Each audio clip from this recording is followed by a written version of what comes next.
Chapter 2. The Liberty of Thought and Discussion. The time, it is to be hoped, is gone when any defense would be necessary for the liberty of the press as one of the securities against corrupt or tyrannical government.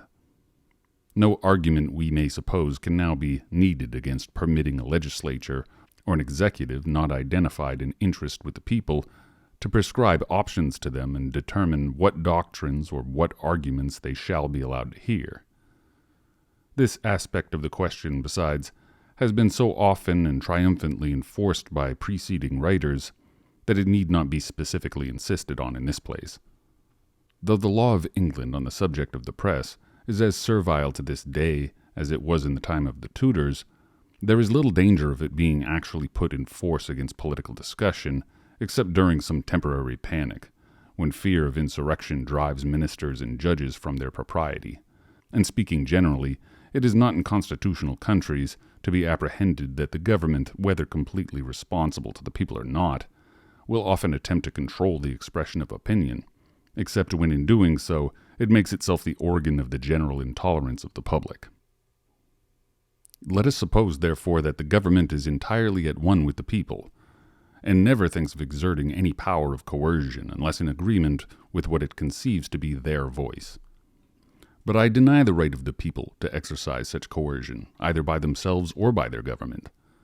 The power itself is illegitimate. The best government has no more title to it than the worst. It is as noxious or more noxious when exerted in accordance with public opinion than when in opposition to it.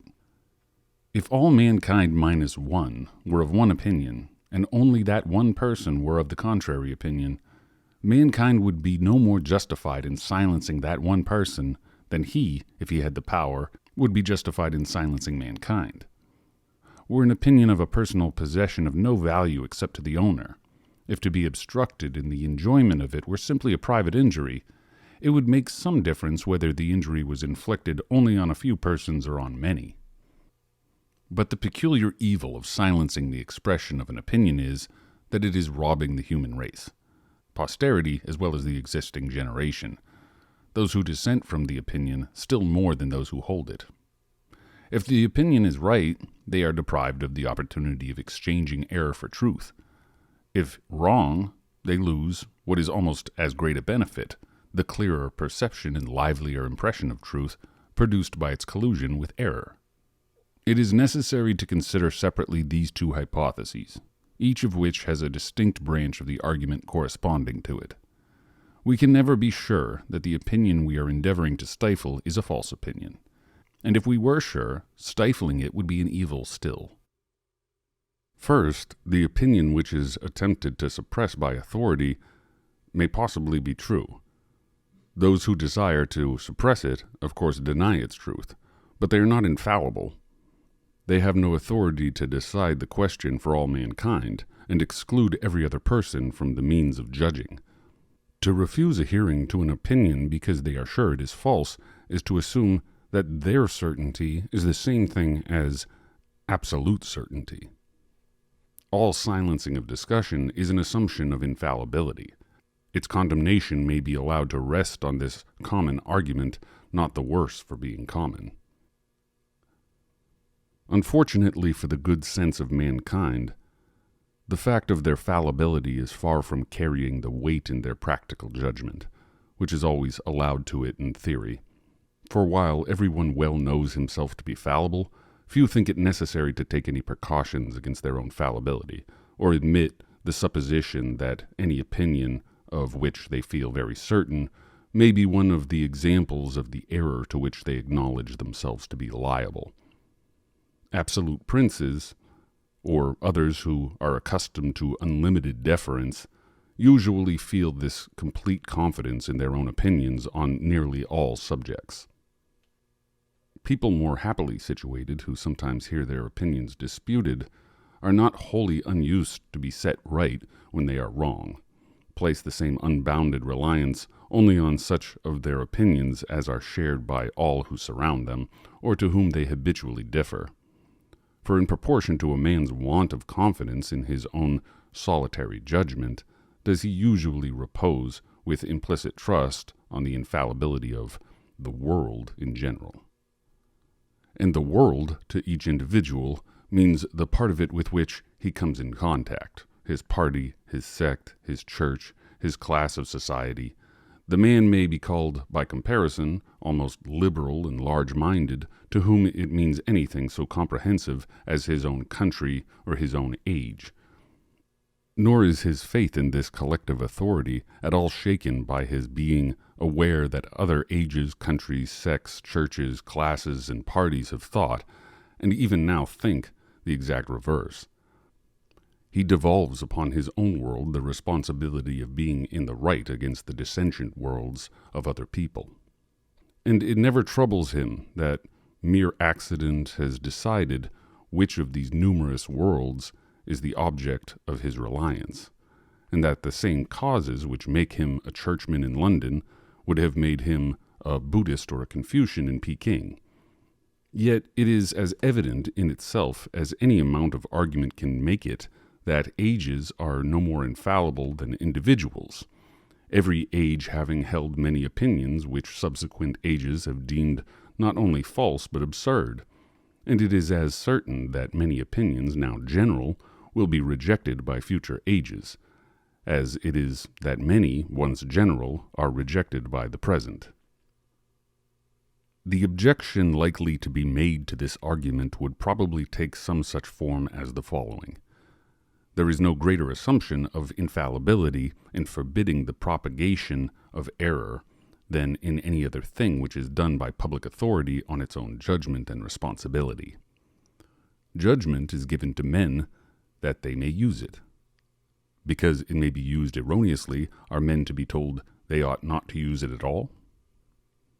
To prohibit what they think pernicious is not claiming exemption from error, but fulfilling the duty incumbent on them, although fallible, of acting on their conscientious conviction.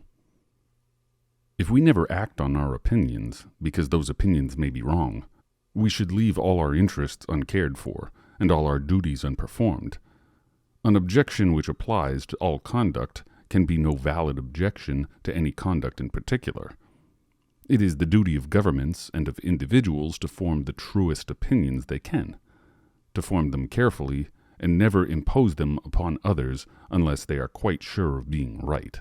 But when they are sure, such reasoners may say, it is not conscientiousness but cowardice to shrink from acting on their opinions, and allow doctrines which they honestly think dangerous to the welfare of mankind, either in this life or another, to be scattered abroad without restraint, because other people, in less enlightened times, have persecuted opinions now believed to be true.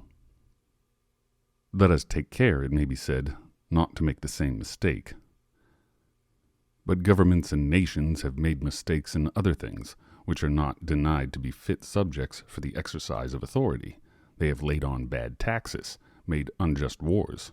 Ought we therefore to lay on no taxes, and under whatever provocation make no wars? Men and governments must act to the best of their ability. There is no such thing as absolute certainty, but there is assurance sufficient for the purposes of human life. We may and must assume our opinion to be true for the guidance of our own conduct, and it is assuming no more when we forbid bad men to pervert society by the propagation of opinions which we regard as false and pernicious. I answer that it is assuming very much more. There is the greatest difference between presuming an opinion to be true, because with every opportunity for contesting it, it has not been refuted, and assuming its truth for the purpose of not permitting its refutation. Complete liberty of contradicting and disapproving our opinion is the very condition which justifies us in assuming its truth for purposes of action. And on no other terms can a being with human faculties have any rational assurance of being right. When we consider either the history of opinion or the ordinary conduct of human life, to what is it to be ascribed that one and the other are no worse than they are? Not certainly to the inherent force of the human understanding, for on any matter not self-evident there are 99 persons totally incapable of judging it, for one who is capable, and the capacity of the 100th person is only comparative. For the majority of eminent men of every past generation held many opinions now known to be erroneous, and did or approved numerous things which no one will now justify. Why is it, then, that there is on the whole a preponderance among mankind of rational opinions and rational conduct? If there really is this preponderance, which there must be unless human affairs are, and have always been, in an almost desperate state, it is owing to a quality of the human mind, the source of everything respectable in man either as an intellectual or a moral being, namely, that his errors are corrigible. He is capable of rectifying his mistakes by discussion and experience, not by experience alone. There must be discussion to show how experience is to be interpreted. Wrong opinions and practices gradually yield to fact and argument, but facts and arguments, to produce any effect on the mind, must be brought before it. Very few facts are able to tell their story without comments to bring out their meaning. The whole strength and value, then, of human judgment, depending on the one property, that it can be set right when it is wrong, reliance can be placed on it only when the means of setting it right are kept constantly at hand. In the case of any person whose judgment is really deserving of confidence, how has it become so? Because he has kept his mind open to criticism of his opinions and conduct, because it has been his practice to listen to all that could be said against him, to profit by as much of what it was just, and expound to himself, and upon occasion to others, the fallacy of what was fallacious. Because he has left that the only way in which a human being can make some approach to know the whole of a subject is by hearing what can be said about it by persons of every variety of opinion, and studying all modes in which it can be looked at by every character of mind. No wise man ever acquired his wisdom in any mode but this, nor is it the nature of human intellect to become wise in any other manner. The steady habit of correcting and completing his own opinion by collating it with those of others, so far from causing doubt and hesitation in carrying it into practice, is the only stable foundation for a just reliance on it. For being cognizant of all that can, at least obviously, be said against him, and having taken up his position against all gainsayers, knowing that he has sought for his objections and difficulties instead of avoiding them, and has shut out no light which can be thrown upon the subject from any quarter, he has a right to think his judgment better than that of any other person or multitude who have not gone through a similar process.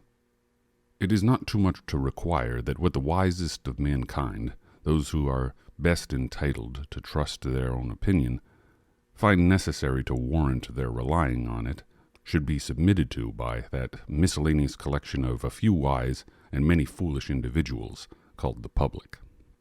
The most intolerant of churches, the Roman Catholic Church, even at the canonization of a saint, admits and listens patiently to a devil's advocate.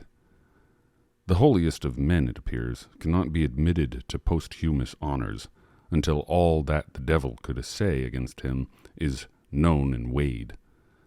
If even the Newtonian philosophy were not permitted to be questioned, mankind could not feel as complete assurance of its truth as they now do.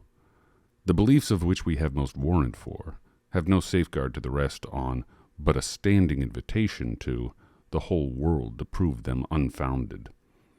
If the challenge is not accepted, or is accepted and the attempt fails, we are far enough from certainty still.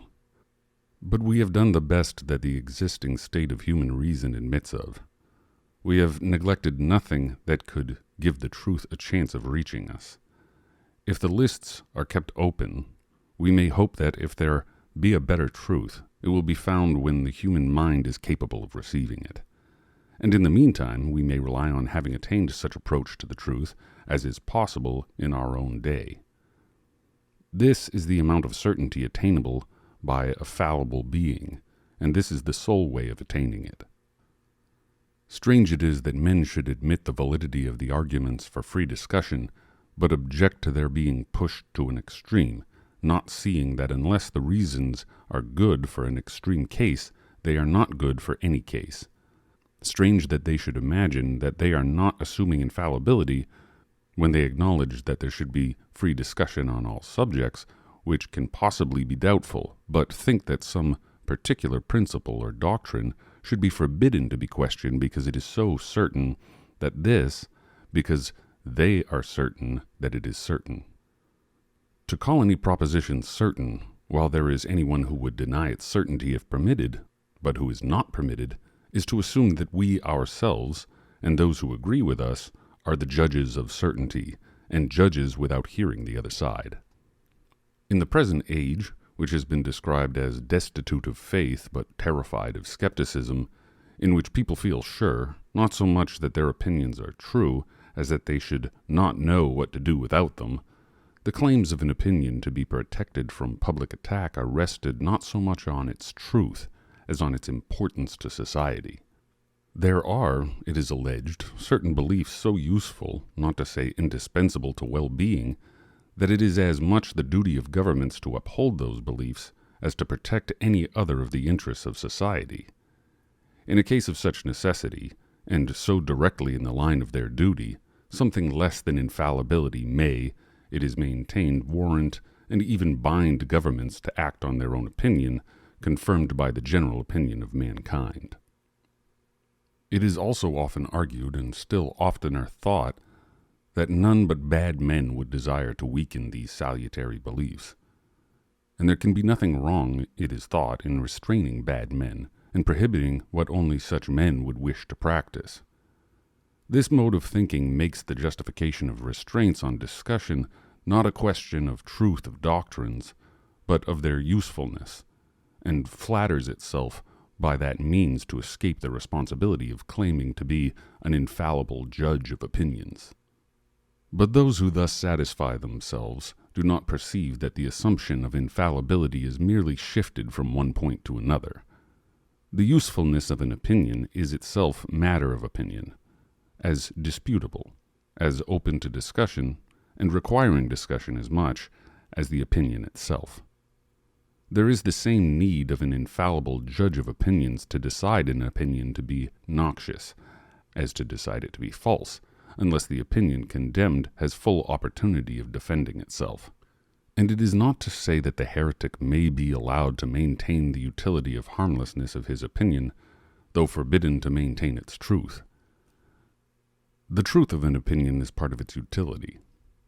If we would know whether or not it is desirable that a proposition should be believed, is it possible to exclude the consideration of whether or not it is true? In the opinion not of bad men, but of the best men, no belief which is contrary to truth can be really useful. And can you prevent such men from urging that plea when they are charged with the culpability for denying some doctrine which they are told is useful, but which they believe to be false? Those who are on the side of received opinions never fail to take all possible advantage of this plea.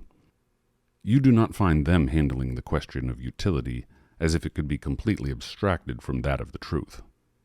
On the contrary, it is above all because their doctrine is the truth that the knowledge or the belief of it is held to be so indispensable.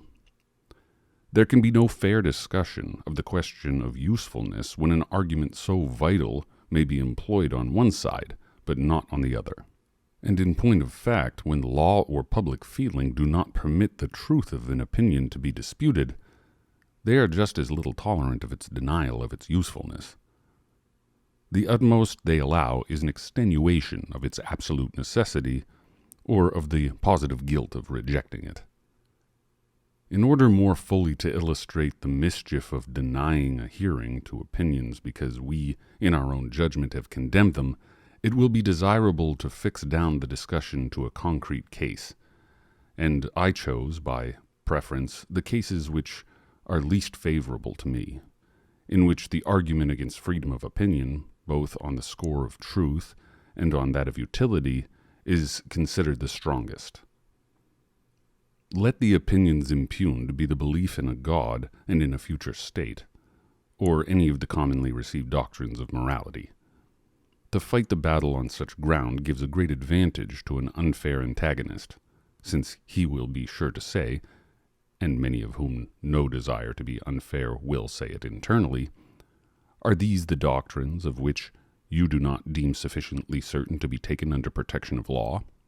Is the belief in a God one of the opinions to feel sure of which you hold to be assuming infallibility? But I must be permitted to observe that it is not the feeling sure of a doctrine, be it what it may, which I call an assumption of infallibility. It is the undertaking to decide that question for others, without allowing them to hear what can be said on the contrary side. And I denounce and reprobate this pretension not the less, if put forth on the side of my most solemn convictions. However positive any one's persuasion may be, not only of its falsity, but of the pernicious consequences, not only of the pernicious consequences, but, to adopt expressions which I altogether condemn, the immorality and impiety of an opinion, yet if in pursuance of that private judgment, though backed by the public judgment of his country or his contemporaries, he prevents the opinion from being heard in its defense, he assumes infallibility. And so far from the assumption being less objectionable or less dangerous because the opinion is called immoral or impious, this is the case of all others in which it is most fatal. These are exactly the occasions on which men of one generation commit those dreadful mistakes which excite the astonishment and horror of posterity. It is among such that we find the instances memorable in history, when the arm of the law has been employed to root out the best men and the noblest doctrines, with deplorable success as to the men, though some of those doctrines have survived to be, as if in mockery, invoked in defense of similar conduct towards those who dissent from them, or from their received interpretation. Mankind can hardly be too often reminded that there was once a man named Socrates, between whom the legal authorities and public opinion of his time there took place a memorable collision. Born in an age and country abounding in individual greatness, this man has been handed down to us by those who knew both him and the age as the most virtuous man in it. While we know him as the head and prototype of all subsequent teachers of virtue, the source equally of lofty inspiration of Plato and the judicious utilitarianism of Aristotle, I maestri di color che sano, the two headsprings of ethical as of all other philosophy. This acknowledged master of all the eminent thinkers who have since lived, whose fame still growing after more than 2,000 years all but outweighs the whole remainder of the names which make his native city illustrious, was put to death by his countrymen after a judicial conviction for impiety and immorality. Impiety in denying the gods recognized by the state, indeed his accuser asserted, see Apologia, that he believed in no gods at all. Immorality in being by his doctrines and instructions a corrupter of youth. Of these charges the tribunal, there is every ground for believing, honestly found him guilty, and condemned the man who probably of all then born had deserved best of mankind to be put to death as a criminal. To pass from this the only other instance of judicial iniquity, the mention of which after the condemnation of Socrates would not be an anticlimax, the event which took place on Calvary rather more than 1,800 years ago. The man who left on the memory of those who witnessed his life and conversation such an impression of his moral grandeur that 18 subsequent centuries have done homage to him as the Almighty in person, was ignominiously put to death as what? As a blasphemer. Men did not merely mistake their benefactor, they mistook him for the exact contrary of what he was, and treated him as that prodigy of impiety, which they themselves are now held to be for their treatment of him. The feelings with which mankind now regard these lamentable transactions, especially the latter of the two, render them extremely unjust in their judgment of the unhappy actors. These were to all appearance not bad men, not worse than men commonly are, but rather the contrary, men who possessed in a full or somewhat more than full measure the religious, moral, and patriotic feelings of their time and people, the very kind of men who, in all times, our own included, have every chance of passing through life blameless and respected. The high priest who rent his garments when the words were pronounced, which according to all the ideas of his country constituted the blackest guilt, was in all probability quite as sincere in his horror and indignation as the generality of respectable and pious men now are in the religious and moral sentiments they profess. And most of those who now shudder at his conduct, if they had lived in his time and been born Jews, would have acted precisely as he did. Orthodox Christians, who are tempted to think that those who stoned to death the first martyrs must have been worse men than they themselves are, ought to remember that one of those persecutors was St. Paul. Let us add one more example, the most striking of all, if impressiveness of an error is measured by the wisdom and virtue of him who falls into it. If ever anyone possessed of power had grounds for thinking himself the best and most enlightened among his contemporaries, it was the Emperor Marcus Aurelius. Absolute monarch of the whole civilized world, he preserved through life not only the most unblemished justice, but what was less to be expected from his stoical breeding, the tenderest heart. The few failings which are attributed to him were all on the side of indulgence, while his writings, the highest ethical product of the ancient mind, differ scarcely perceptibly, if they differ at all, from the most characteristic teachings of Christ. This man, a better Christian in all but the dogmatic sense of the word than almost any of the ostensibly Christian sovereigns who have since reigned, persecuted Christianity. Placed at the summit of all the previous attainments of humanity, with an open mind, unfettered intellect, and a character which led him of himself to embody in his moral writings the Christian ideal, he yet failed to see that Christianity was to be a good and not an evil of the world, with his duties to which he was so deeply penetrated. Existing society he knew to be in a deplorable state, but such as it was, he saw, or thought he saw, that it was held together and prevented from being worse by belief and reverence of the received divinities. As a ruler of mankind, he deemed it his duty not to suffer society to fall to pieces, and saw not how, if existing ties were removed, any others could be formed which could again knit it together. The new religion openly aimed at dissolving these ties. Unless, therefore, it was his duty to adopt that religion, it seemed to be his duty to put it down. Inasmuch then as the theology of Christianity did not appear to him to be true or of divine origin, inasmuch as this strange history of a crucified God was not credible to him, and a system which purported to rest entirely upon a foundation to him so wholly unbelievable, could not be foreseen by him to be that renovating agency which, after all abatements, it has in fact proved to be the gentlest and most amiable of philosophers and rulers, under a solemn sense of duty, authorized the persecution of Christianity. To my mind, this is one of the most tragical facts in all history. It is a bitter thought how different a thing the Christianity of the world might have been if the Christian faith had been adopted as the religion of the empire under the auspices of Marcus Aurelius instead of those of Constantine. But it would be equally unjust to him and false to truth to deny that no one plea which can be urged for punishing anti-Christian teaching was wanting to Marcus Aurelius for punishing, as he did, the propagation of Christianity. No Christian more firmly believes that atheism is false and tends to the dissolution of society than Marcus Aurelius believed the same things of Christianity, he who, of all men then living, might have been thought the most capable of appreciating it. Unless anyone who approves of punishment for the promulgation of opinions flatters himself that he is a wiser and better man than Marcus Aurelius, more deeply versed in the wisdom of his time, more elevated in his intellect above it, more earnest in his search for truth, or more single-minded to his devotion to it when found. Let him abstain from that assumption of the joint infallibility of himself and the multitude, which the great Antoninus made with so unfortunate a result.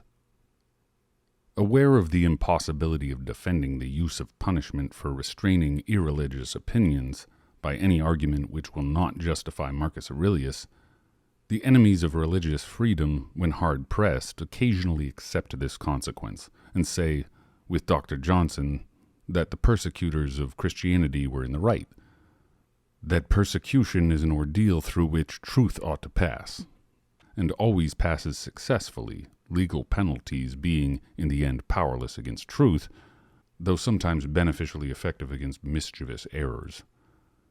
This is a form of the argument for religious intolerance sufficiently remarkable not to be passed without notice.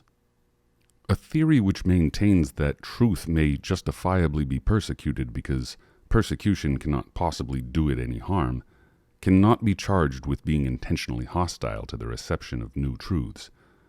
But we cannot commend the generosity of its dealings with the persons to whom mankind are indebted for them.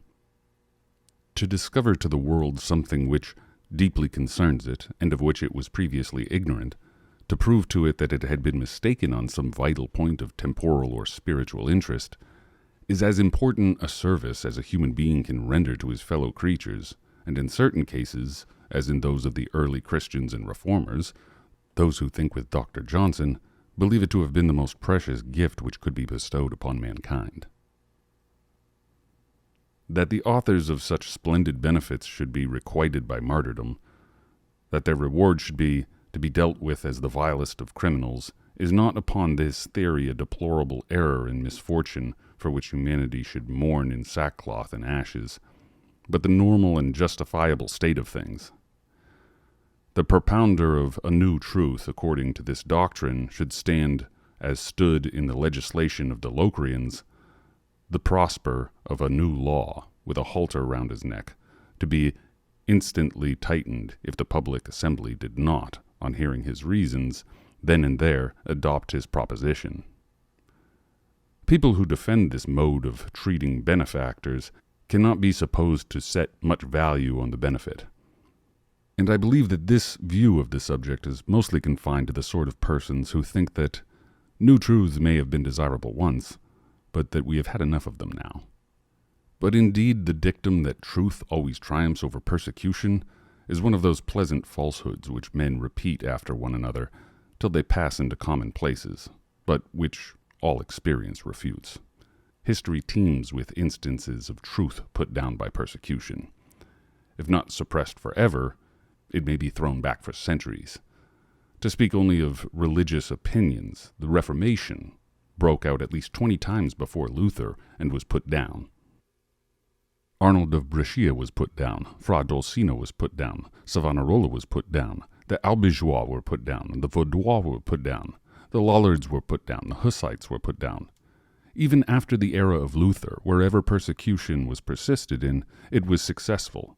In Spain, Italy, Flanders, Austrian Empire, Protestantism was rooted out, and most likely would have been so in England had Queen Mary lived or Queen Elizabeth died.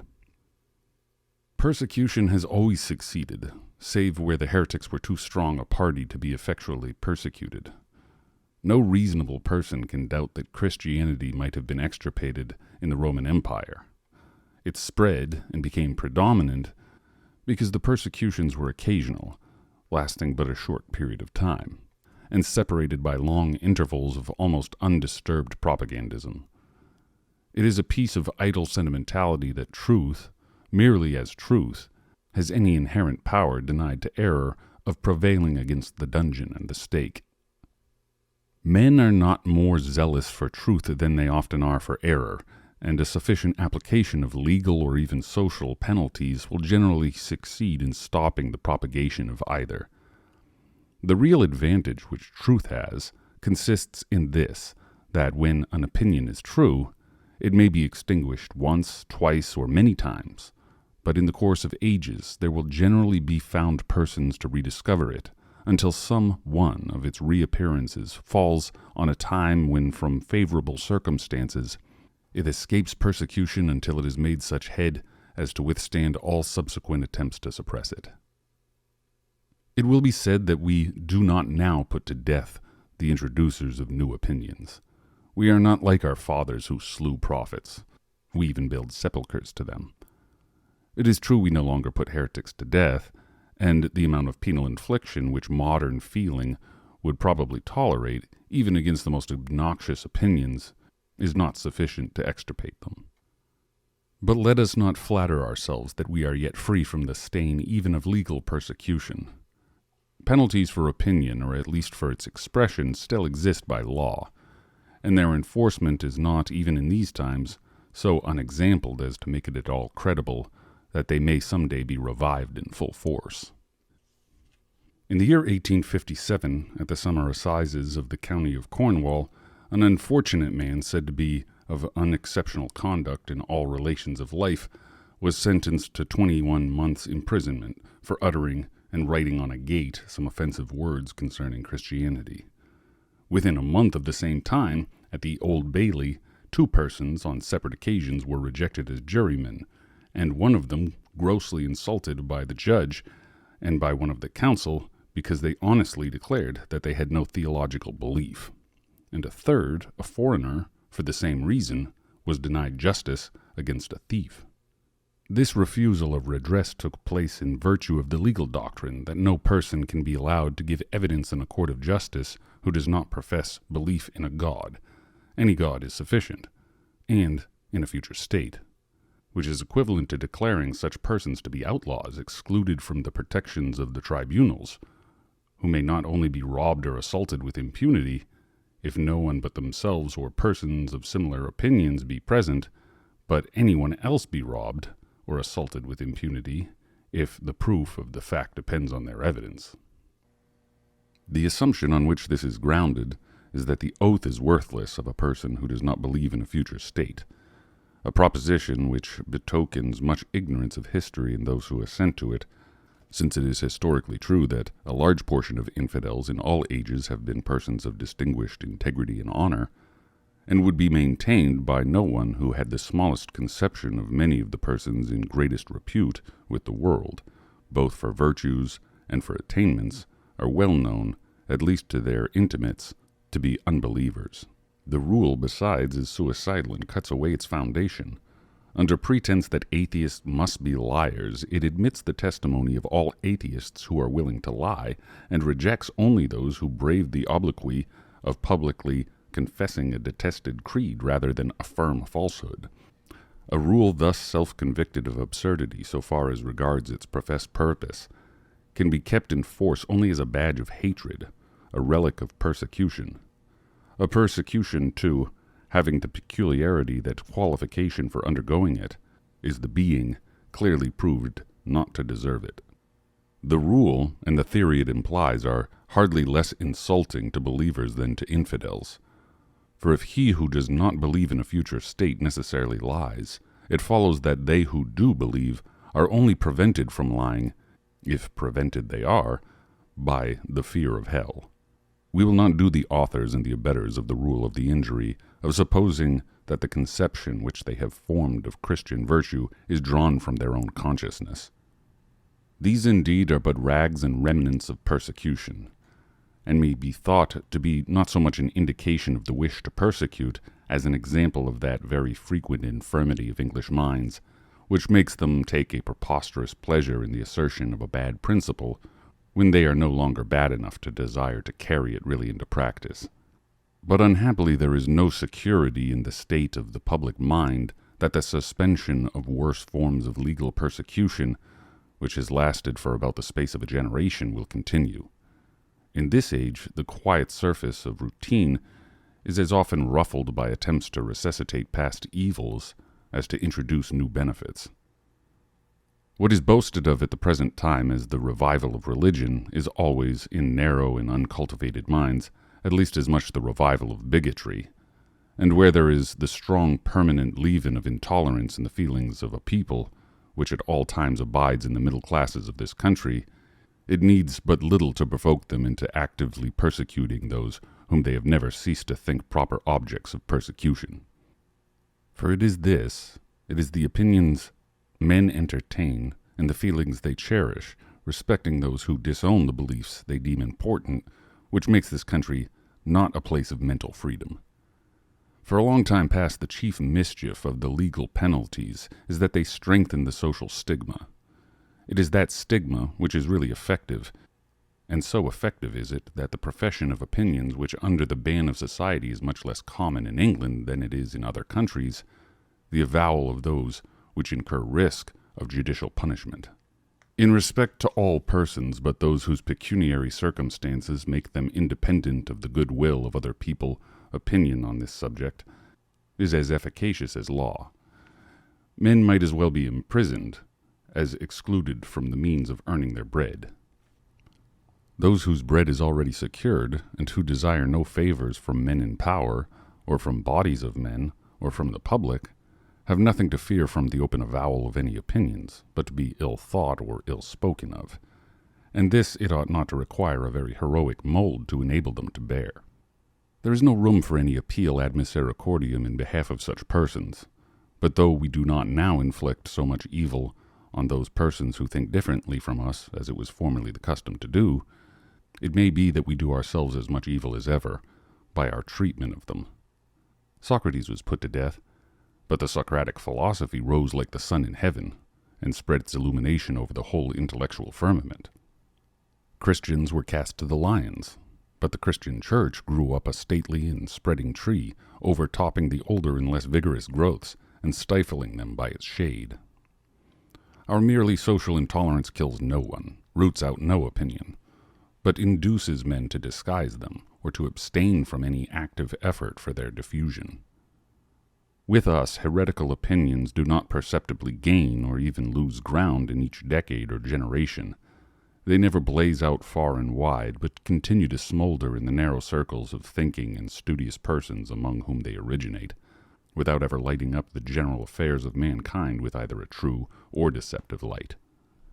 And thus is kept up a state of things very satisfactory to some minds, because without the unpleasant process of finding or imprisoning anybody, it maintains all prevailing opinions outwardly undisturbed, while it does not absolutely interdict the exercise of reason by dissensions afflicted with the malady of thought. A convenient plan for having peace in the intellectual world, and keeping all things going on therein very much as they do already. But the price paid for this sort of intellectual pacification is the sacrifice of the entire moral courage of the human mind, a state of things in which a large portion of the active and inquiring intellects find it advisable to keep the genuine principles and grounds of their convictions within their own breasts, and attempt, in what they address to the public, to fit as much as they can of their own conclusions to premises which they have internally renounced, cannot send forth the open, fearless characters and logical, consistent intellects who once adorned the thinking world. The sort of men who can be looked for under it are either mere conformers to commonplace, or time-servers for truth whose arguments on all great subjects are meant for their hearers, and not those which have convinced themselves. Those who avoid this alternative do so by narrowing their thoughts and interest to things which can be spoken of without venturing within the region of principles, that is, to small practical matters, which would come right out of themselves, if but the minds of mankind were strengthened and enlarged, and which will never be made effectually right until then. While that which would strengthen and enlarge men's minds, free and daring speculation on the highest subjects, is abandoned. Those in whose eyes this reticence on the part of heretics is no evil should consider, in the first place, that in consequence of it there is never any fair and thorough discussion of heretical opinions, and that such of them as could not stand such a discussion, though they may be prevented from spreading, do not disappear. But it is not the minds of heretics that are deteriorated most by the ban on all inquiry which does not end in orthodox conclusions.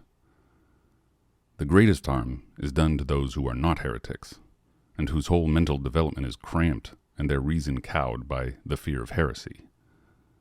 Who can compute what the world loses in the multitude of promising intellects combined with timid characters who dare not follow out any bold, vigorous, independent train of thought, lest it should land them in something which would admit of being considered irreligious or immoral?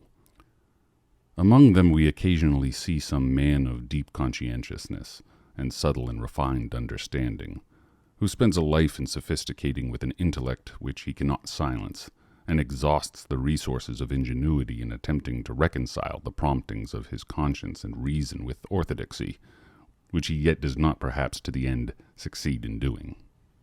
No one can be a great thinker who does not recognize that as a thinker it is his duty to follow his intellect to whatever conclusions it may lead. Truth gains more even by the errors of one who, with due study and preparation, thinks for himself, than by the true opinions of those who only hold them because they do not suffer themselves to think. Not that it is solely or chiefly to form great thinkers that freedom of thinking is required. On the contrary, it is as much or even more indispensable to enable average human beings to attain the mental stature which they are capable of. There have been, and may again be, great individual thinkers in a general atmosphere of mental slavery, but there has never been, nor will there ever be, in that atmosphere, an intellectually active people.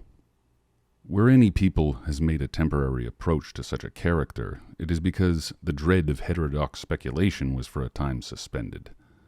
Where there is a tacit convention that principles are not to be disputed, where the discussion of the greatest questions which can occupy humanity is considered to be closed, we cannot hope to find that generally high scale of mental activity which has made some periods of history so remarkable. Never when controversy avoided the subjects which are large and important enough to kindle enthusiasm was the mind of a people stirred up from its foundations and the impulse given which raised even persons of the most ordinary intellect to something of the dignity of thinking beings. Of such we have had an example in the condition of Europe during the times immediately following the Reformation, another, though limited to the continent and to a more cultivated class in the speculative movement of the latter half of the 18th century, and a third, of still briefer duration, in the intellectual fermentation of Germany during the Goethean and Fichtean period. These periods differed widely in the particular opinions which they developed, but were alike in this, that during all three the yoke of authority was broken. In each, an old mental despotism had been thrown off, and no new one had yet taken its place. The impulse given at these three periods has made Europe what it is now. Every single improvement which has taken place either in the human mind or in institutions may be traced distinctly to one or other of them. Appearances have for some time indicated that all three impulses are well nigh spent, and we can expect no fresh start until we again assert our mental freedom. Let us now pass to the second division of the argument, and dismissing the supposition that any of the received opinions may be false, let us assume them to be true, and examine into the worth of the manner in which they are likely to be held, when their truth is not freely and openly canvassed. However unwillingly a person who has a strong opinion may admit the possibility that his opinion to be false, he ought to be moved by the consideration that however true it may be, if it is not fully, frequently, and fearlessly discussed, it will be held as a dead dogma, not a living truth. There is a class of persons, happily not quite so numerous as formerly, who think it enough if a person assents undoubtedly to what they think true, though he has no knowledge whatever of the grounds of the opinion, and could not make a tenable defense of it against the most superficial objections. Such persons, if they can once get their creed taught from authority, naturally think that no good and some harm comes from it being allowed to be questioned. Where their influence prevails, they make it nearly impossible for the received opinion to be rejected wisely and considerately, though it may still be rejected harshly and ignorantly. For to shout out discussion entirely is seldom possible, and when it once gets in, beliefs not grounded on conviction are apt to give way before the slightest semblance of an argument. Waiving, however, this possibility, assuming that the true opinion abides in the mind, but abides as a prejudice, a belief independent of and proof against argument, this is not the way in which truth ought to be held by a rational being. This is not knowing the truth. Truth thus held is but one superstition the more, accidentally clinging to the words which enunciate a truth. If the intellect and judgment of mankind ought to be cultivated, a thing which Protestants at least do not deny, on what can these faculties be more appropriately exercised by any one than on the things which concern him so much that it is considered necessary for him to hold opinions on them? If the cultivation of the understanding consists in one thing more than in another, it is surely in learning the grounds of one's own opinions. Whatever people believe on subjects on which it is of the first importance to believe rightly, they ought to be able to defend against at least the common objections. But someone may say, let them be taught the grounds of their opinions. It does not follow that opinions must be merely parroted because they are never heard controverted. Persons who learn geometry do not simply commit the theorems to memory, but understand and learn likewise demonstrations. And it would be absurd to say that they remain ignorant of the grounds of geometrical truths because they never hear anyone deny it and attempt to disprove them. Undoubtedly. And such teaching suffices on a subject like mathematics, where there is nothing at all to be said on the wrong side of the question. The peculiarity of the evidence of mathematical truth is that all argument is on one side. There are no objections and no answers to objections. But on every subject on which difference of opinion is possible, the truth depends on a balance to be struck between two sets of conflicting reasons. Even in natural philosophy, there is always some other explanation possible of the same facts, some geocentric theory instead of heliocentric, or some phlogiston instead of oxygen, and it has to be shown why that other theory cannot be the true one. Until this is shown, and until we know how it is shown, we do not understand the grounds of our opinion. But when we turn to subjects infinitely more complicated, to morals, religion, politics, social relations, and the business of life, 3/4 of the arguments for every disputed opinion consist in dispelling the appearances which favor some opinion different from it. The greatest orator, save one of antiquity, has left it on record that he always studied his adversary's case with as great, if not still greater intensity than even his own. What Cicero practiced as the means of forensic success requires to be imitated by all who study any subject in order to arrive at the truth. He who knows only his own side of the case knows little of that. His reasons may be good, and no one may be able to refute them, but if he is equally unable to refute the reasons on the opposite side, if he does not so much as know what they are, he has no ground for preferring either position. The rational position for him would be suspension of judgment, and unless he contents himself with that, he is either led by authority or adopts, like the generality of the world, the side to which he feels most inclination. Nor is it enough that he should hear the arguments of adversaries from his own teachers, presented as they state them, and accompanied by what they offer as refutations. That is not the way to do justice to the arguments, or bring them into real contact with his own mind. He must be able to hear them from persons who actually believe them, who defend them in earnest, and who do their very utmost for them.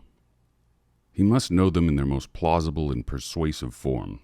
He must feel the whole force of the difficulty which the true view of the subject has to counter and dispose of, else he will never really possess himself the portion of truth which meets and removes that difficulty. 99 in 100 of what we call educated men are in this condition, even those who can argue fluently for their opinions. Their conclusion may be true, but it might be false for anything they know. They have never thrown themselves into the mental position of those who think differently from them, and considered what such persons may have to say, and consequently, they do not in any proper sense of the word know the doctrine which they themselves profess. They do not know those parts of it which explain and justify the remainder, the considerations which show that a fact which seemingly conflicts with another is reconcilable with it, or that, of two apparently strong reasons, one and not the other ought to be preferred. All the part of the truth which turns the scale and decides the judgment of a completely informed mind they are strangers to. nor is it ever really known but to those who have attended equally and impartially to both sides, and endeavored to see the reasons of both in the strongest light. So essential is this discipline to a real understanding of moral and human subjects, that if opponents of all important truth do not exist, it is indispensable to imagine them and supply them with the strongest arguments which the most skillful devil's advocate can conjure up. To abate the force of these considerations, an enemy of free discussion may be supposed to say that there is no necessity for mankind in general to know and understand all that can be said against or for their opinions by philosophers and theologians, that it is not needful for common men to be able to expose all the misstatements or fallacies of an ingenious opponent, that it is enough if there is always somebody capable of answering them, so that nothing likely to mislead uninstructed persons remains unrefuted, that simple minds, having been taught the obvious grounds of the truths inculcated on them, may trust to authority for the rest, and being aware that they have neither knowledge nor talent to resolve every difficulty which can be raised, may repose in the assurance that all those which have been raised have been or can be answered by those who are specially trained to the task. Conceding to this view of the subject the utmost that can be claimed for it by those most easily satisfied with the amount of understanding of truth which ought to accompany the belief in it, even so, the argument for free discussion is in no way weakened. For even this doctrine acknowledges that mankind ought to have a rational assurance that all objections have been satisfactorily answered. And how are they to be answered if that which requires to be answered is not spoken? Or how can the answer be known to be satisfactory if the objectors have no opportunity of showing that it is unsatisfactory? If not the public, at least the philosophers and theologians who are to resolve the difficulties must make themselves familiar with those difficulties in their most puzzling form, and this cannot be accomplished unless they are freely stated and placed in the most advantageous light which they admit of. The Catholic Church has its own way of dealing with this embarrassing problem. It makes a broad separation between those who can be permitted to receive its doctrines on conviction and those who must accept them on trust. Neither indeed are allowed any choice as to what they will accept, but the clergy, such at least can be fully confided in, may admissibly and meritoriously make themselves acquainted with the arguments of opponents in order to answer them, and may therefore read heretical books. The laity, not unless by special permission, hard to be obtained. This discipline recognizes a knowledge of the enemy's case as beneficial to the teachers, but finds means consistent with this of denying it to the rest of the world, thus giving to the elite more mental culture, though not more mental freedom, than it allows to the mass. By this device, it succeeds in obtaining the kind of mental superiority which it proposes require. For though culture without freedom never made a large and liberal mind, it can make a clever nisi prius of a cause. But in countries professing Protestantism, this resource is denied, since Protestants hold, at least in theory, that the responsibility for the choice of a religion must be borne by each himself and cannot be thrown off upon teachers. Besides, in the present state of the world, it is practically impossible that writings which are read by the instructed can be kept from the uninstructed. If the teachers of mankind are to be cognizant of all that they ought to know, everything must be free to be written and published without restraint. If, however, the mischievous operation of the absence of free discussion, when the received opinions are true, were confined to leaving men ignorant of the grounds of those opinions, it might be thought that this, if an intellectual, is no moral evil, and does not affect the worth of the opinions, regarded in their influence on the character. The fact, however, is that not only the grounds of the opinion are forgotten in the absence of discussion, but too often the meaning of the opinion itself. The words which convey it cease to suggest ideas, or suggest only a small portion of those they were originally employed to communicate. Instead of a vivid conception and a living belief, there remain only a few phrases retained by rote, or in any part, the shell and husk only of the meaning is retained, the finer essence being lost. The great chapter in human history which this fact occupies and fills cannot be too earnestly studied and meditated on. It is illustrated in the experience of almost all ethical doctrines and religious creeds. They are all full of meaning and vitality to those who originate them, and to the direct disciples of the originators. Their meaning continues to be felt in undiminished strength, and is perhaps brought out into even fuller consciousness, so long as the struggle lasts to give the doctrine or creed an ascendancy over other creeds. At last it either prevails and becomes the general opinion, or its progress stops. It keeps possession of the ground it has gained, but ceases to spread further. When either of these results has become apparent, controversy on the subject flags and gradually dies away. The doctrine has taken its place, if not as a received opinion, as one of the admitted sects or divisions of opinion. Those who hold it have generally inherited, not adopted it, and conversion from one of these doctrines to another, being now an exceptional fact, occupies little space in the thoughts of their professors. Instead of being, as at first, constantly on the alert either to defend themselves against the world or to bring the world over to them, they have subsided into acquiescence, and neither listen, when they can help it, to arguments against their creed, nor trouble dissentients, if there be such, with arguments in its favor. From this time may usually be dated the decline in the living power of the doctrine. We often hear teachers of all creeds lamenting the difficulty of keeping up in the minds of believers a lively apprehension of the truth which they nominally recognize, so that it may penetrate the feelings and acquire real mastery over the conduct. No such difficulty is complained of while the creed is still fighting for its existence. Even the weaker combatants then know and feel what they are fighting for, and the difference between it and other doctrines, and in that period of every creed's existence, not a few persons may be found who have realized its fundamental principles in all forms of thought, have weighed and considered them in all their important bearings, and have experienced the full effect of the character which belief in that creed ought to produce in a mind thoroughly imbued with it. But when it has come to be a hereditary creed, and to be received passively, not actively, when the mind is no longer compelled in the same degree as at first to exercise its vital powers on the questions which its beliefs present to it, there is a progressive tendency to forget all of the belief except the formularies, or to give it a dull and torpid assent, as if accepting it on trust dispensed with the necessity of realizing it in consciousness, or testing it by personal experience, until it almost ceases to connect itself at all with the inner life of the human being. Then are seen the cases so frequent in this age of the world as almost to form the majority, in which the creed remains as it were outside the mind, encrusting and petrifying it against all other influences addressed to the higher parts of our nature, manifesting its power not by suffering any fresh and living conviction to it, but itself doing nothing for the mind or heart, except standing sentinel over them to keep them vacant. To what an extent doctrines intrinsically fitted to make the deepest impression upon the mind may remain in it as dead beliefs, without being ever realized in the imagination, the feelings, or the understanding, is exemplified by the manner in which the majority of believers hold the doctrines of Christianity. By Christianity here I mean what is accounted such by all churches and sects, the maxims and precepts contained in the New Testament.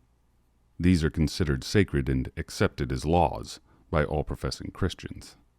Yet it is scarcely too much to say that not one Christian in 1,000 guides or test his individual conduct by reference to those laws.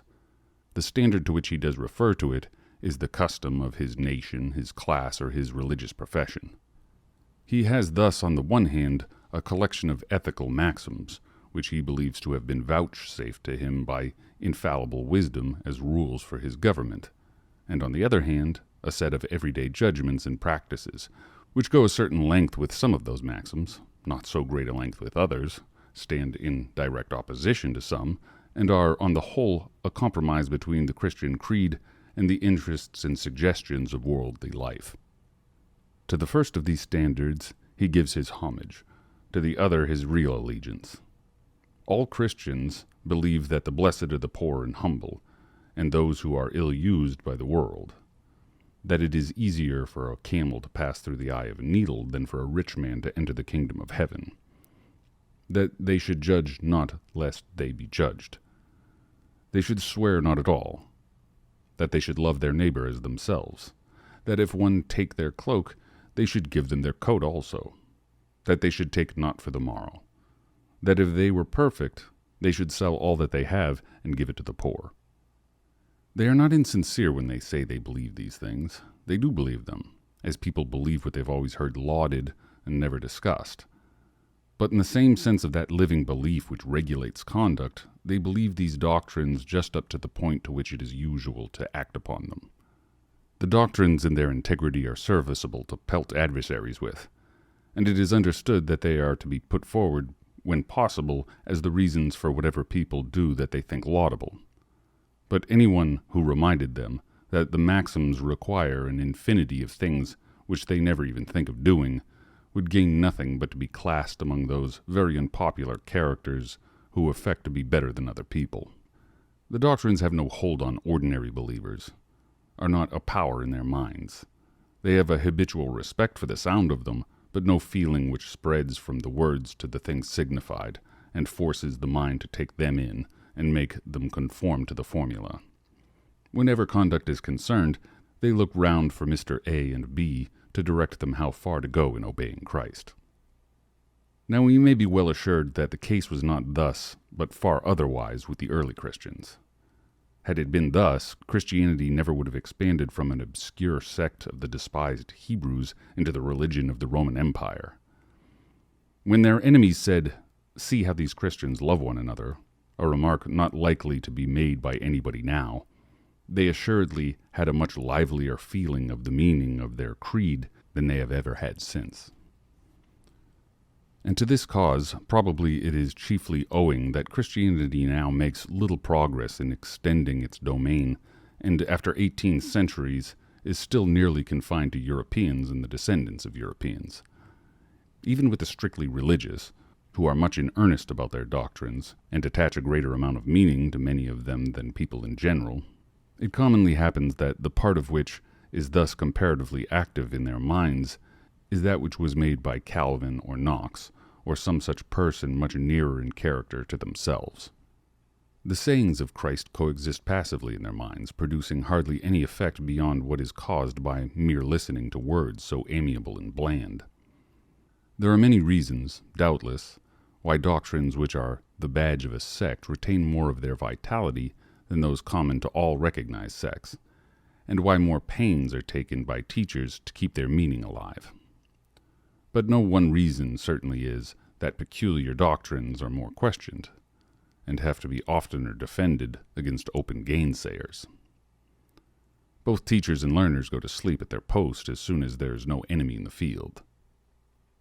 The same thing holds true, generally speaking, of all traditional doctrines, those of prudence and knowledge of life, as well as of morals or religion.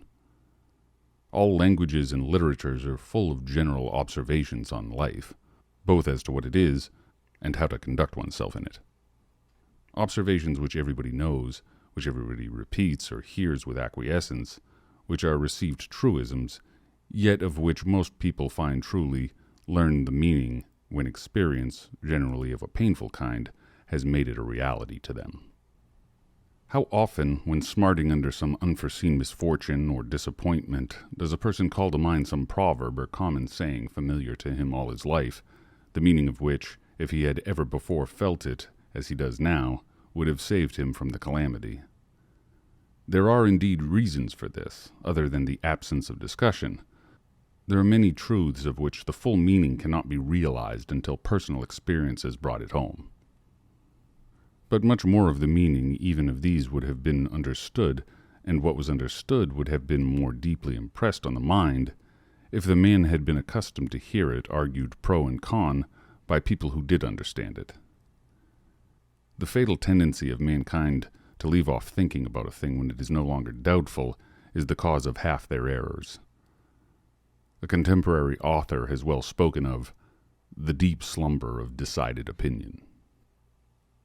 But what, it may be asked, is the absence of unanimity an indispensable condition of true knowledge?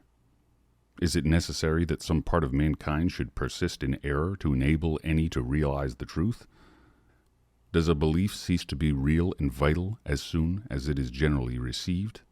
And is a proposition never thoroughly understood and felt unless some doubt of it remains? As soon as mankind have unanimously accepted the truth, does the truth perish within them?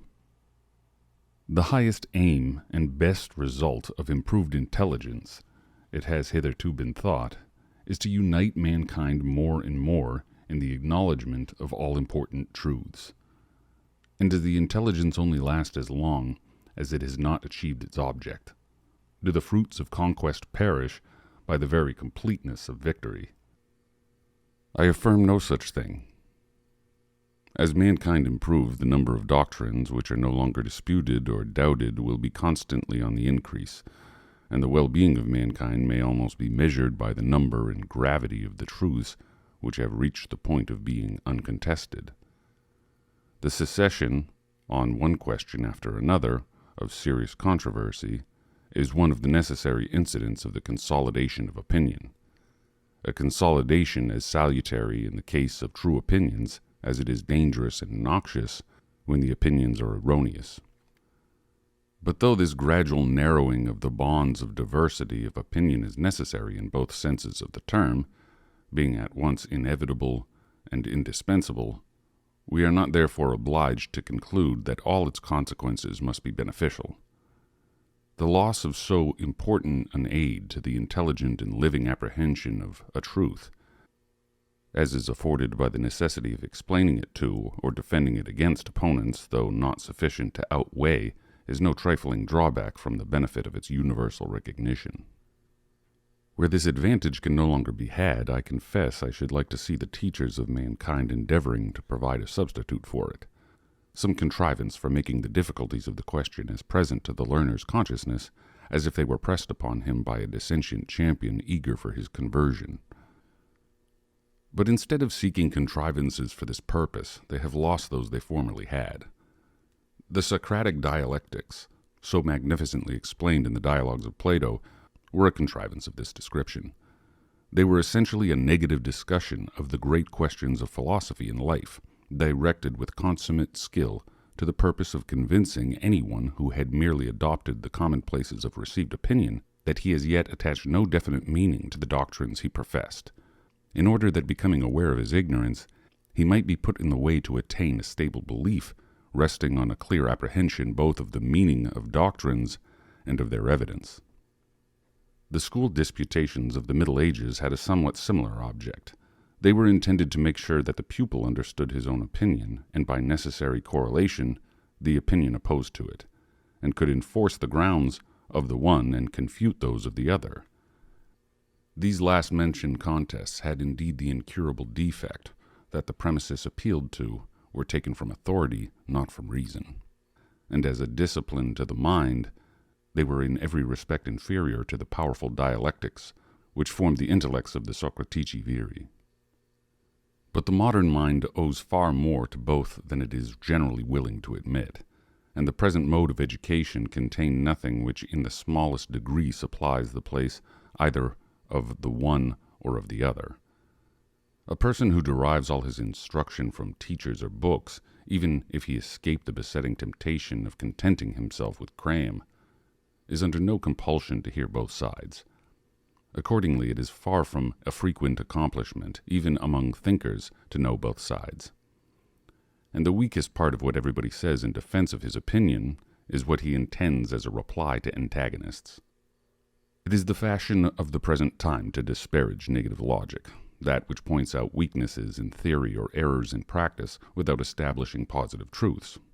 Such a negative criticism would indeed be poor enough as an ultimate result, but as a means to attaining any positive knowledge or conviction worthy of the name, it cannot be valued too highly.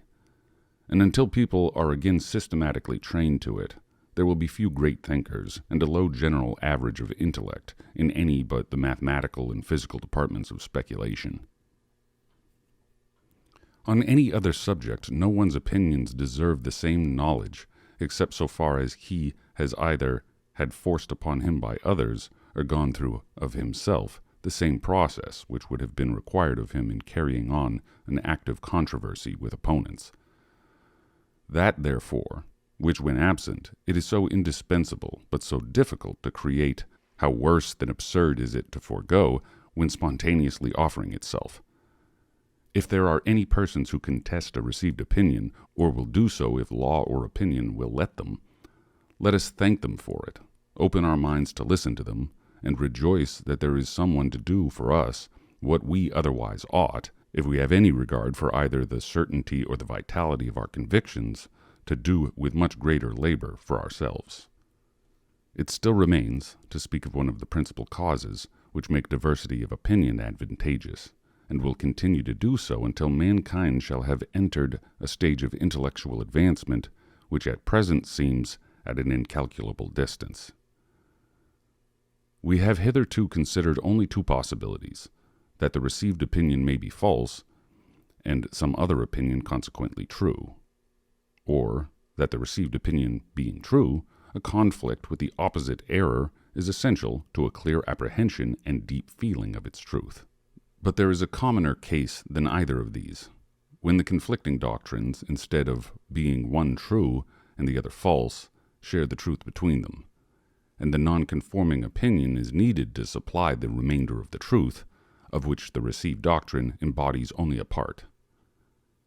Popular opinions on subjects not palpable to sense are often true, but seldom or never the whole truth.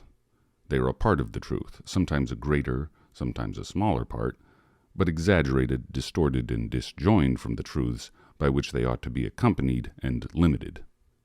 Heretical opinions, on the other hand, are generally some of these suppressed and neglected truths, bursting the bonds which kept them down, and either seeking reconciliation with the truth contained in the common opinion, or fronting it as enemies, and setting themselves up with similar exclusiveness as the whole truth. The latter case is hitherto the most frequent, as in the human mind, one-sidedness has always been the rule, and many-sidedness the exception. Hence, even in revolutions of opinion, one part of the truth usually sets while another rises. Even progress, which ought to superadd, for the most part only substitutes one partial and incomplete truth for another, improvement consisting chiefly in this, that the new fragment of truth is more wanted, more adapted to the needs of the time, than that which it displaces. Such being the partial character of prevailing opinions, even when resting on a true foundation. Every opinion which embodies somewhat of the portion of truth which the common opinion omits ought to be considered precious, with whatever amount of error and confusion that truth may be blended. No sober judge of human affairs will feel bound to be indignant because those who force on our notice truths which we should otherwise have overlook some of those which we see. Rather, he will think that so long as popular truth is one-sided, it is more desirable than otherwise that unpopular truth should have one-sided assertors to it. Such being usually the most energetic and the most likely to compel reluctant attention to the fragment of wisdom which they proclaim as if it were the whole. Thus, in the 18th century, when nearly all the instructed and all those of the uninstructed who were led by them were lost in admiration of what is called civilization, and the marvels of modern science, literature, and philosophy, and while greatly overrating the amount of unlikeness between the men of modern and those of ancient times, indulged in the belief that the whole of the difference was in their own favor. With what a salutary shock did the paradoxes of Rousseau explode like bombshells in the mist, dislocating the compact mass of one-sided opinion and forcing its elements to recombine in a better form, and with additional ingredients. Not that the current opinions were on the whole farther from the truth than Rousseau's were. On the contrary, they were nearer to it. They contained more of positive truth and very much less of error. Nevertheless, there lay in Rousseau's doctrine, and has floated down the stream of opinion along with it, a considerable amount of exactly those truths which the popular opinion wanted. And these are the deposit which they left behind when the flood subsided. The superior worth of simplicity of life, the enervating and demoralizing effects of the trammels and hypocrisies of artificial society, are ideas which have been entirely absent from cultivated minds since Rousseau wrote. and they will in time produce their due effect, though at present needing to be asserted as much as ever, and to be asserted by deeds, for words on this subject have nearly exhausted their power. In politics, again, it is almost a commonplace that a party of order or stability and a party of progress or reform are both necessary elements of a healthy state of political life. Until the one or the other shall have so enlarged its mental grasp as to be a party equally of order and of progress, knowing and distinguishing what is fit to be preserved from what ought to be swept away. Each of these modes of thinking derives its utility from the deficiencies of the other, but it is in a great measure the opposition of the other that keeps each within limits of reason and sanity. Unless opinions favorable to democracy and aristocracy, to property and to equality, to cooperation and to competition, to luxury and to abstinence, to sociality and individuality, to liberty and discipline, and all the other standing antagonisms of practical life, are expressed with equal freedom, and enforced and defended with equal talent and energy, there is no chance of both elements obtaining their due. One scale is sure to go up, and the other down. Truth in the practical concerns of life is so much a question of the reconciling and combining of opposites that very few have minds sufficiently capacious and impartial to make the adjustment with an approach to correctness, and it has to be made by the rough process of a struggle between combatants fighting under hostile banners. On any of the great open questions just enumerated, if either of the two opinions has a better claim than the other, not merely to be tolerated, but to be encouraged and countenanced, it is the one which happens at the particular time and place to be in the minority. That is the opinion which, for the time being, represents the neglected interests, the side of human well-being which is in danger of obtaining less than its share. I am aware that there is not in this country any intolerance of differences of opinion on most of these topics. They are reduced to show by admitted and multiplied examples the universality of the fact that through diversity of opinion is there, in the existing state of human intellect, a chance of fair play to all sides of the truth. When there are persons to be found who form an exception to the apparent unanimity of the world on any subject, even if the world is right, it is always probable that dissensions have something worth hearing to say for themselves, and the truth would lose something by their silence. It may be objected, but some received principles, especially on the highest and most vital subjects, are more than half-truths. The Christian morality, for instance, is the whole truth on that subject, and if anyone teaches a morality which varies from it, he is wholly in error.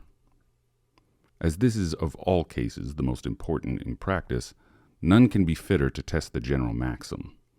But before pronouncing what Christian morality is or is not, it would be desirable to decide what is meant by Christian morality. If it means the morality of the New Testament, I wonder that anyone who derives his knowledge of this from the book itself can suppose that it was announced or intended as a complete doctrine of morals. The gospel always refers to a pre-existing morality, and confines its precepts to the particulars in which that morality was to be corrected or superseded by a wider and higher, expressing itself, moreover, in terms of most general, often impossible to be interpreted literally, and possessing rather the impressiveness of poetry or eloquence than precision in legislation. To extract from it a body of ethical doctrine has ever been possible without eking it out from the Old Testament. That is, from a system elaborate indeed, but in many respects barbarous, and intended only for a barbarous people. St. Paul, a declared enemy to this judicial mode of interpreting the doctrine and filling it up with the scheme of his master, equally assumes a pre-existing morality, namely that of the Greeks and Romans, and his advice to Christians is in a near measure a system of accommodation to that, even to the extent of giving an apparent sanction to slavery. What is called Christian, but should rather be termed theological morality, was not the work of Christ or the apostles, but is of a much later origin, having been gradually built up by the Catholic Church of the first 5 centuries, and though not implicitly adopted by moderns and Protestants, has been much less modified by them than might have been expected. For the first part, indeed, they have contented themselves with cutting off the additions which have been made to it in the Middle Ages, each sect supplying the place by fresh additions, adapted to its own character and tendencies. That mankind owe a great debt to this morality, and to its early teachers, I should be the last person to deny.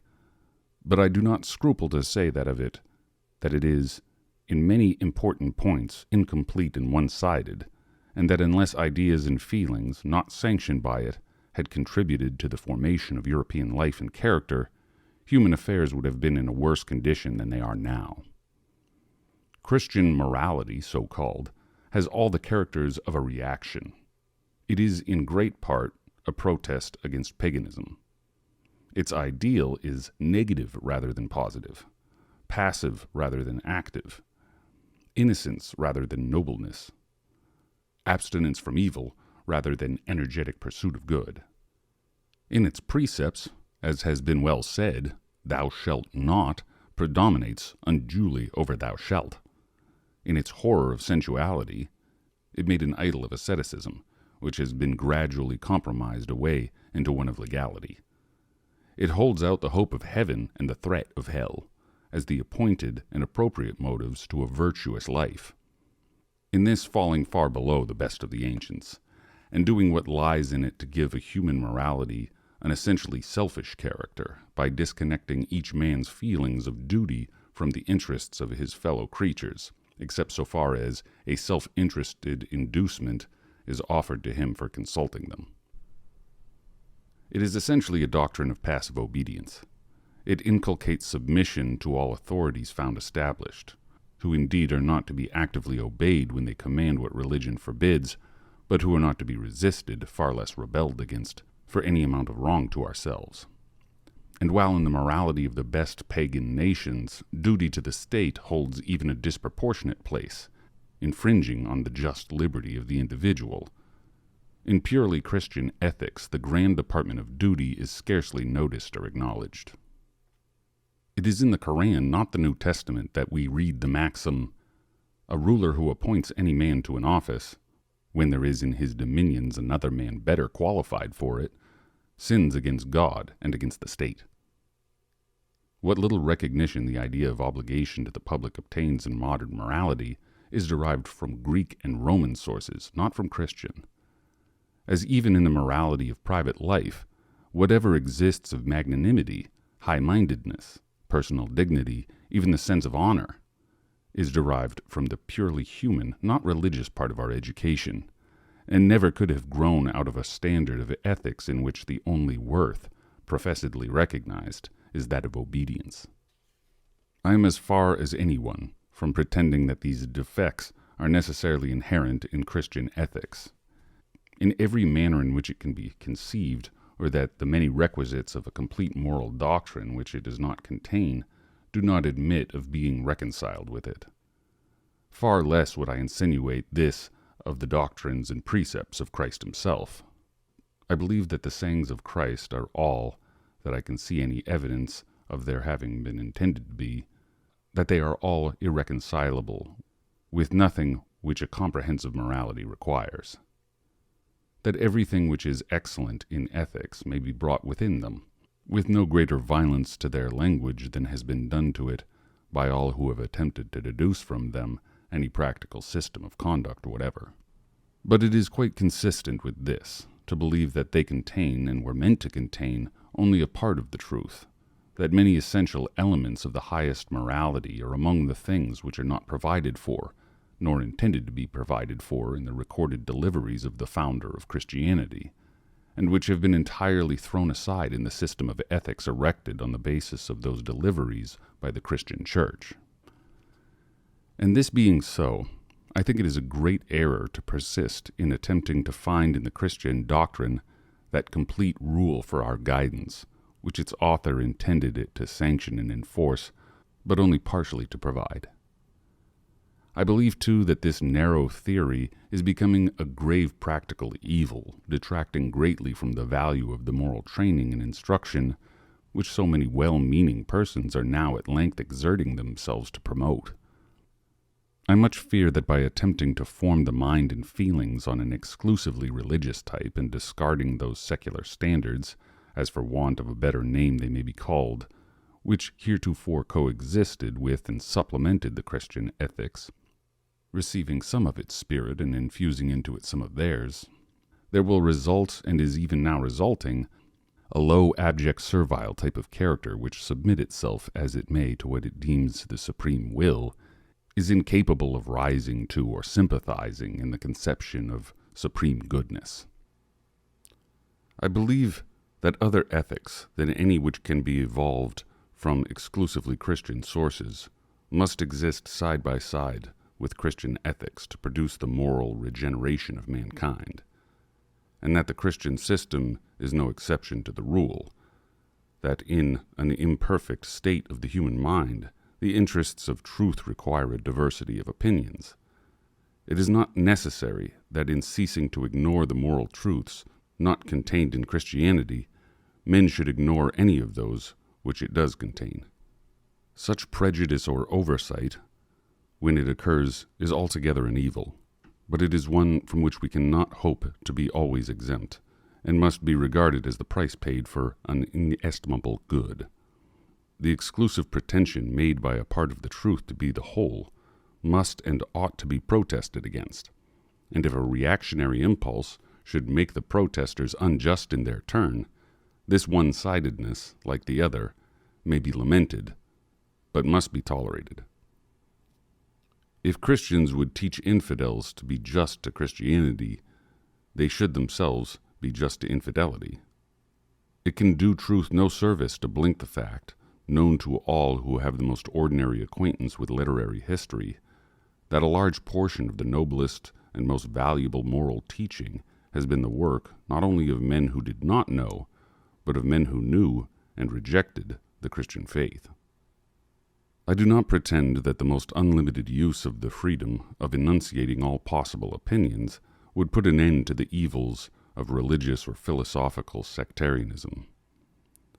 Every truth which men of narrow capacity are in earnest about is sure to be asserted, inculcated, and in many ways even acted on, as if no other truth existed in the world, or at all events, none that could limit or qualify the first. I acknowledge that the tendency of all opinions to become sectarian is not cured by the freest discussion, but is often heightened and exacerbated thereby. The truth which ought to have been, but was not seen, being rejected all the more violently, because proclaimed by persons regarded as opponents. But it is not on the impassioned partisan, it is on the calmer and more disinterested bystander that this collusion of opinions works its salutary effect. Not the violent conflict between parts of the truth, but the quiet suppression of it, is the formidable evil. There is always hope when people are forced to listen to both sides. It is when they attend only to one that errors harden into prejudices, and truth itself ceases to have the effect of truth by being exaggerated into falsehood. And since there are few mental attributes more rare than that judicial faculty which can sit in intelligent judgment between two sides of a question, of which only one is represented by an advocate before it, truth has no chance in proportion as every side of it, every opinion which embodies any fraction of the truth, not only finds advocates, but is so advocated as to be listened to. We have now recognized the necessity to the mental well-being of mankind, on which all their other well-being depends, of freedom of opinion and freedom of the expression of opinion on four distinct grounds, which we will now briefly recapitulate. First, if any opinion is compelled to silence, that opinion may, for aught we can certainly know, be true. To deny this is to assume our own infallibility. Secondly, though the silenced opinion be an error, it may, and very commonly does, contain a portion of the truth. And since the general or prevailing opinion on any subject is rarely or never the whole truth, It is only by the collusion of adverse opinions that the remainder of the truth has any chance of being supplied. Thirdly, even if the received opinion be not only true, but the whole truth, unless it is suffered to be, and actually is, vigorously and earnestly contested, it will, by most of those who receive it, be held in the manner of a prejudice, with little comprehension or feeling of its rational grounds.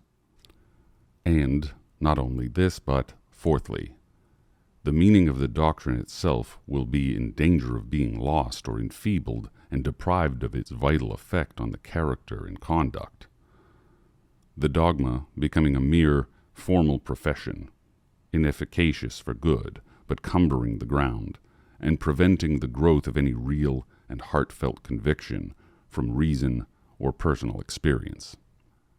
Before quitting the subject of freedom of opinion, it is fit to take some notice of those who say that the free expression of all opinions should be permitted, on condition that the manner be temperate, and do not pass the bounds of fair discussion. Much might be said on the impossibility of fixing where the supposed bounds are to be placed. For if the test be offense to those whose opinion is attacked, I think experience testifies that this offense is given whenever the attack is telling and powerful, and that every opponent who pushes them hard, and whom they find it difficult to answer, appears to them, if he shows any strong feelings on the subject, an intemperate opponent. But this, though an important consideration in a particular point of view, merges in a more fundamental objection. Undoubtedly, the manner of asserting an opinion, even though it be a true one, may be very objectionable, and may justly incur severe censure. But the principal offenses of the kind are such as it is mostly impossible, unless by accidental self-betrayal, to bring home to conviction. The gravest of them is to argue sophistically, to suppress facts or arguments, to misstate the elements of the case, or misrepresent the opposite opinion. But all this, even to the most aggravated degree, is so continually done in a perfect good faith by persons who are not considered, and in many other respects may not deserve to be considered, ignorant or incompetent, that it is rarely possible on adequate grounds conscientiously to stamp the misrepresentation as morally culpable, and still less could law presume to interfere with this kind of conversational misconduct. With regard to what is commonly meant by intemperate discussion, namely invective, sarcasm, personality, and the like, the denunciation of these weapons would deserve more sympathy if it were proposed to interdict them equally to both sides. But it is only desired to restrain the employment of them against the prevailing opinion. Against the unprevailing, they may not only be used without general disapproval, but will be likely to obtain for him who uses them the praise of honest zeal and righteous indignation. Yet whatever mischief arises from their use is greatest when they are employed against the comparatively defenseless. And whatever unfair advantage can be derived by any opinion from this mode of asserting it, accrues almost exclusively to received opinions. The worst offense of this kind, which can be committed by a polemic, is to stigmatize those who hold the contrary opinion as bad and immoral men. To calumny of this sort, those who hold any unpopular opinion are peculiarly exposed, because they are in general few and uninfluential, and nobody but themselves feel much interest in seeing justice done them. But this weapon is, from the nature of the case, denied to those who attack a prevailing opinion. They can neither use it with safety to themselves, nor if they could, would it do anything but recoil on their own cause.